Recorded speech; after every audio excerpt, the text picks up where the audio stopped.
Hi, I'm Mark. I hope you know me by now. I'm the Health and Safety Director for Balfour Beatty Rail. This is another one of my videos. So this time I'm back to Effingham Junction, the depot down there, and I'm really excited about taking out Chris Johnson. Chris Johnson's been in the company for a while now, since Leo began his transformation program, and I can remember the days of our IT systems, and you know, it was in a pretty terrible state. The transformation has been remarkable, and technology has moved on so fast. You can pretty much get whatever you need now at the tip of your finger. I still grumble now and again when things go wrong, but the systems that we use now are absolutely brilliant. So that sort of sits under Chris's portfolio. So Chris is the Chief Technology Officer for Balfour Beatty Group, and I'll be meeting him in Effingham Depot. I can't resist the opportunity to talk about the golden rules. Hello. So what's the first golden rule? Fit for work. David? Golden rule number 2 is to make sure that you always have a briefing for the task that you're going to do. Number 3, Andy? To stop any acts and unsafe conditions going on. Golden rule number 4, Nathan, what's that? Stop if you're unsure or unsafe of anything. It's a fact. The accidents that we have, if the golden rules had been followed and somebody had just thought, do you know what, something's changed, or you know, I haven't received an adequate briefing, or you know, somebody wasn't fit for work, there are so many permutations. If we'd have just taken a second to think about the golden rules, that accident may not have happened.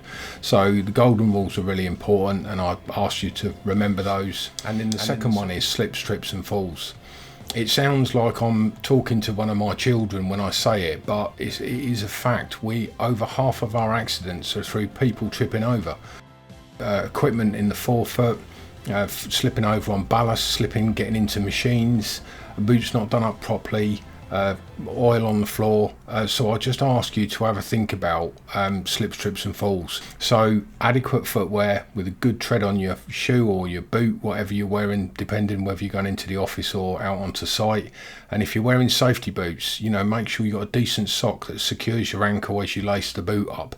How many times have you walked down the ballast and your ankle's gone and you felt the boot sort of hold it in place? It's really important to have good footwear. So now on to the video, and let's have a look at Effingham Junction Depot.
So I'm with Jake, one of our apprentices at Effingham.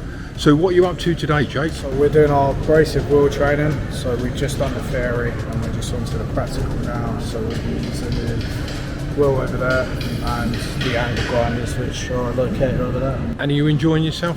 Yeah. Do you like your apprenticeship? Yeah, it's good. Yep, you all seem happy when I see you.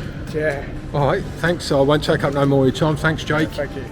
My name's John Kennick. And what are you up to today? I am here from BB ATS training, and I'm doing abrasive wheel training. And we love the Balfour Beatty plant and fleet team.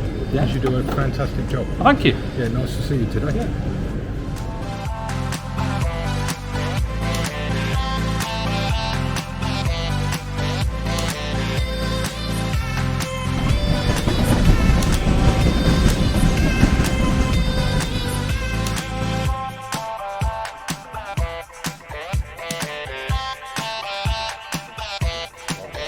So how did you find today, Chris? I think it's such an education to get out to sites. We don't do enough of getting out to sites, especially within group functions. And you learn what it is to actually deliver work on site, and to see the scale of the work that we do in the maintenance area. It's enough to just cover the winter stuff. You think that's where it is, but actually so much work's done in the autumn. And it's fantastic to see. And I think some of the stuff you talked about around sustainability as well, about like the water, and that's something I've not thought of before. We've got to be able to start looking at reclaiming water. The fact they can use reclaimed water, and we've got these great depots where you could be collecting the water from the roofs. You don't realise how much rain comes down onto roofs. Added to which, it might be in the future, but it won't be that far in the future where we've got to replace the diesel engines.